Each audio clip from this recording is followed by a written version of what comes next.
Jo crec que si Espanya els indulta amb els hostatges polítics, perquè són hostatges polítics, és pel que comentàvem, inclús ara em remeto a fa molts mesos, recordo un dels primers programes que jo vaig vindre aquí que vam parlar dels hostatges polítics i vam dir són gent que estan a la presó i tard o d'hora a Espanya es voldrà cobrar un preu per la seva llibertat.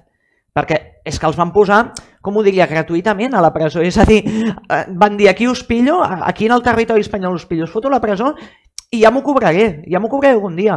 I ara s'ho volen cobrar amb intentar fer d'alguna manera que el país passi pàgina i ja no se'n recordi de l'1 d'octubre i de tot el procés independentista. Volen tancar aquest capítol. I està clar que en cap cas hem d'acceptar els indults amb aquestes condicions. No serà llibertat, continuaran estant vigilats, continuaran estant sota la pressió de no poder parlar lliurement. I el pitjor que podem fer, jo crec, des de l'independentisme, el pitjor que podem fer és, si un dia surten, donar-los alguna responsabilitat, donar-los veu, fer que aquesta gent tingui poder per modular l'opinió política.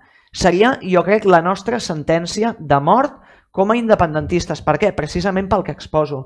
Perquè aquesta gent en el dia que posi un peu acceptant aquestes condicions fora de la presó seran persones que no podran parlar en llibertat. No podran parlar i, de fet, em sabrà moltíssim greu per ells, però tampoc podran viure lliurement. I d'això n'hem de prendre bona nota. Si tornem a intentar, perquè tornarem a intentar dur a terme la independència d'aquest país, hem d'arribar fins al final. Si no, passarà un altre cop el que ha passat i les persones que liderin, per molt bones persones que siguin, per molts sacrificis que hagin fet pel país, passaran per les mateixes penúries que les que estan passant ara als presos polítics.